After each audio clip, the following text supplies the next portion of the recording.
bienvenue dans ce nouveau numéro d'Esprit solidaire. Aurélien Stoll, bonjour. Vous êtes secrétaire général du MCI, donc le Mouvement pour la coopération internationale, et vous collaborez avec différents partenaires dans des pays d'Amérique latine pour les soutenir dans leurs projets de développement. Et vous êtes notamment actif au Pérou pour un projet qui s'appelle Jacon Nete.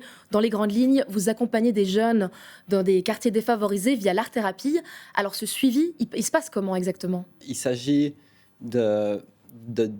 d'accompagner des jeunes dans une démarche thérapeutique, des jeunes qui ont subi en fait des violences intrafamiliales qui évoluent dans un contexte assez difficile. Donc en utilisant l'art, le jeu, l'expérience, le rituel, on essaye de leur permettre de dépasser certains traumatismes et puis de développer des capacités psychosocial pour s'en sortir, je dirais, dans ces contextes qui sont assez difficiles. Et puis précisément, l'art-thérapie, le jeu, le théâtre, la danse, qu'est-ce que ça leur apporte ? Au-delà de l'approche plus cognitive, plus d'information, donc le fait de vivre en fait certaines expériences, ça les prépare mieux pour ensuite faire face à des situations difficiles. Mais est-ce que ça veut dire qu'on peut remplacer un suivi psy par des cours de danse ou de théâtre ? Eh bien, c'est à peu près équivalent. Alors, il y a différentes approches, mais c'est un peu ça l'idée. Et comment est-ce que vous en êtes venu à collaborer avec ce quartier d'Amazonie péruvienne ? Alors, en fait, par le passé, j'ai eu l'occasion de vivre quelques années en Amazonie péruvienne. Et puis, à cette occasion, j'ai fait en fait connaissance de certains acteurs principaux qui interviennent dans ce projet de Jacon Nete. Et à mon retour en Suisse, j'ai intégré le MCI. Et à ce moment-là, ils m'ont recontacté en fait pour répliquer une expérience d'art-thérapie qu'ils avaient déjà expérimentée dans la ville d'Iquitos, dans une autre ville, dans la ville de Pucallpa, dans le quartier de la Hoyada, qui est le quartier d'intervention de notre projet. Et justement, donc vous connaissez bien ces acteurs sur le terrain à Pucallpa et vous vous êtes rendu ce printemps. Vous nous avez ramené des images et je vous propose de les découvrir ensemble tout de suite. Le quartier de la Hoyada se trouve dans la ville de Pucallpa, en Amazonie péruvienne. C'est un quartier défavorisé. Il concentre des problèmes de délinquance, de drogue, de trafic et d'abus sexuels. Le projet Jacon Nete accompagne les enfants vulnérables du secteur. On a décidé d'intervenir pour faire un petit peu face au manque de soutien de la part de l'État en implantant un projet qui travaille avec l'art, avec le jeu, avec le cercle pour aider justement les enfants et les adolescents à avoir des habiletés sociales. Les activités proposées sont très variées. Le dessin, la danse, le théâtre, les jeux, avec un objectif, contrer l'exclusion sociale de ces jeunes. Comme on est face à des situations familiales qui sont très compliquées, c'est généralement soit des familles monoparentales, soit des familles dysfonctionnelles, eh bien la violence est très quotidienne et généralement ces enfants, en fait leur mode d'expression, que ce soit pour être contents, que ce soit quand ils sont tristes, que ce soit quand ils sont énervés, ils vont utiliser la violence.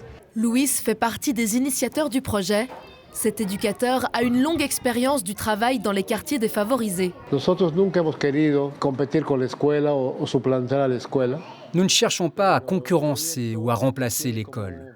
Le projet a pour objectif que les enfants et les adolescents en situation d'extrême pauvreté puissent se développer dignement, malgré un contexte défavorable.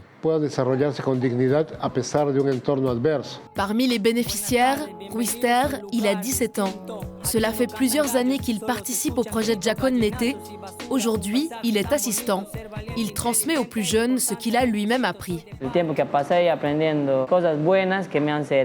On m'a enseigné beaucoup de choses qui me sont très utiles, comme par exemple avoir une bonne estime de moi-même, socialiser plus, ne pas avoir peur de m'exprimer.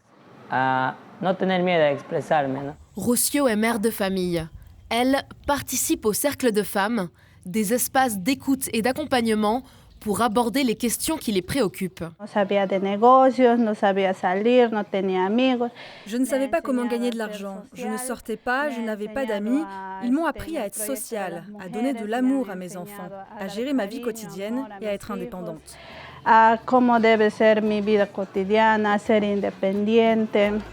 Jacon Nete a permis de montrer la Hoyada sous un jour positif. Jusqu'ici, le quartier faisait parler de lui pour des faits de violence ou de trafic. Lorsque les habitants ont peint leur maison avec des couleurs vives, les médias se sont fait l'écho de cette initiative, de quoi rendre fiers les membres de la communauté. On a vu que Jacon Nété accompagne les jeunes, les mères de famille, mais les grands absents, au fond, ce sont les pères. Il n'y a rien pour les hommes, ils sont absents?